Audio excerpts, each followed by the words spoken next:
Jungle.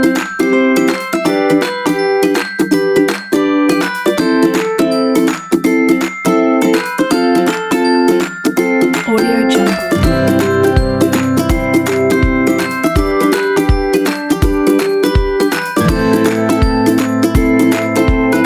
Audio Jungle.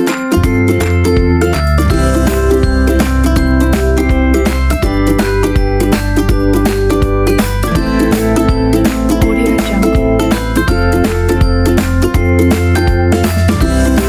Assalamualaikum warahmatullahi wabarakatuh. Salam guru penggerak. Bapak Ibu guru, hari ini saya akan mempresentasikan hasil tugas dari modul 1 mengenai demonstrasi kontekstual filosofi pemikiran Ki Hajar Dewantara. Ki Hajar Dewantara merupakan seorang aktivis pergerakan kemerdekaan, politisi, kolumnis, dan pelopor pendidikan bagi kaum pribumi sejak zaman kolonial. Beliau membangun taman siswa di daerah Yogyakarta yang diperuntukkan untuk warga pribumi dalam belajar. Beliau menjadi Menteri Pendidikan pertama di Indonesia. Kiprahnya dalam memajukan anak bangsa di negeri ini membuat hari lahir Ki Hajar Dewantara dijadikan sebagai Hari Pendidikan Nasional yang sampai saat ini kita kenal. Bapak Ibu guru, perlu kita ketahui bahwa buah pemikiran dari Ki Hajar Dewantara yaitu pendidikan dan pengajaran merupakan usaha persiapan dan persediaan untuk segala kepentingan hidup manusia, baik dalam hidup bermasyarakat maupun hidup berbudaya dalam arti yang seluas-luasnya. Pendidikan dan pengajaran ini merupakan salah satu yang harus disiapkan oleh para bapak ibu guru ketika akan mengajar di kelas.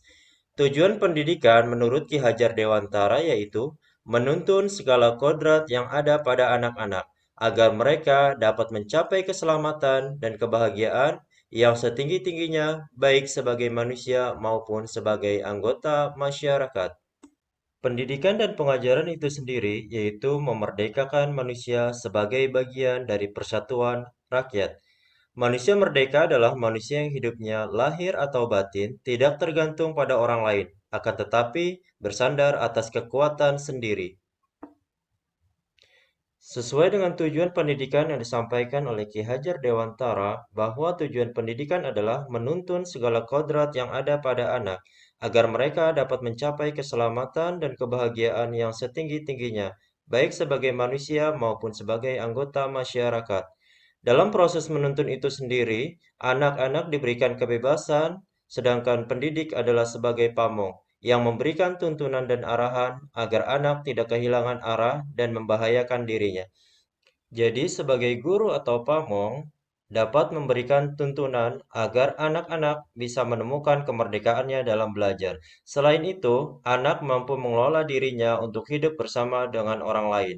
Pendidik tetap terbuka, tetap waspada terhadap perubahan-perubahan yang terjadi. Selanjutnya, pembelajaran berpusat pada anak. Sebagai pusat pembelajaran, kebutuhan anak haruslah terpenuhi.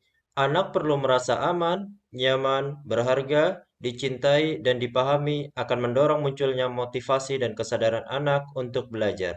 Jadi, anak di sini sebagai suatu tujuan utama. Ketika mereka sudah mencapai motivasi tinggi, maka semangat mereka dalam belajar pun akan tinggi. Jadi, pusatkanlah pembelajaran selalu kepada anak. Apakah Bapak Ibu guru selama ini sudah mengajarkan sesuai yang dituntunkan oleh Ki Hajar Dewantara? Yuk, mari kita introspeksi diri agar pembelajaran ke depannya bisa menjadi berpusat pada anak, agar pembelajaran bisa merasa aman, nyaman, berharga, dicintai dan dipahami oleh anak. Anak bukanlah kertas kosong yang bisa digambar sesuai keinginan orang dewasa. Mereka memiliki kemampuan-kemampuan yang didapat di awal di keluarga masing-masing. Trilogi Pendidikan Ki Hajar Dewantara. Yang pertama yaitu Ingarso Sungtolodo, yang artinya guru bisa memberikan teladan, contoh yang baik dalam perkataan dan perbuatannya. Artinya, kita sebagai seorang guru harus memberikan contoh, teladan, perbuatan yang baik kepada anak didik kita. Tidak hanya pengajaran di kelas yang kita berikan, tetapi bagaimana kita bisa mengucapkan perkataan yang baik, bagaimana kita bisa mencontohkan perbuatan-perbuatan yang baik agar bisa ditiru dan dilakukan oleh anak didik kita. Yang kedua yaitu Ingmadio Mangunkarso. Guru selalu berada di tengah-tengah murid untuk memberikan semangat. Kita sebagai pendidik haruslah memberikan semangat, wawasan yang luas kepada anak. Wawasan ini diartikan kita tidak hanya bisa membaca saja, membaca dan membaca, tetapi kita bisa mentransfer ilmu kepada anak didik kita sehingga anak didik bisa menyelesaikan, bisa memanfaatkan, bisa semangat dalam belajar dan menguasai materi yang ada. Yang ketiga yaitu tuturi handayani. Guru harus bisa memberikan dorongan dan arahan. Jadi, guru di sini adalah sebagai motivator yang selalu memberikan arahan agar anak didik bisa memperoleh, bisa menggali potensi yang dimilikinya, sehingga dia bisa mengetahui tujuan pembelajarannya dan dia akan bisa mendapatkan ke depannya ingin jadi apa.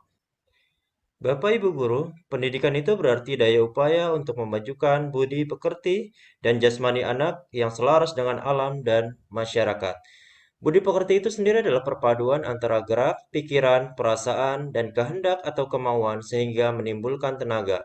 Perpaduan antara cipta, karsa, dan terciptanya karya. Bagaimana anak bisa menumbuhkan budi pekerti yang baik, baik kepada kedua orang tua, kepada guru, kepada rekan sejawat, dan juga kepada seluruh warga sekolah. Ayo Bapak Ibu guru hebat, tetap semangat, tetap bahagia, agar kita bisa mewujudkan pemikiran dari Ki Hajar Dewantara, di mana guru tidak hanya sebagai pembimbing, tapi guru bisa menjadi sahabat kepada anak didik, agar anak didik kita bisa menemukan potensinya masing-masing. Demikian pemaparan dari saya. Terima kasih atas perhatiannya. Wabillahi taufik wal hidayah. Wassalamualaikum warahmatullahi wabarakatuh. Salam guru penggerak. Serentak bergerak, bergerak serentak.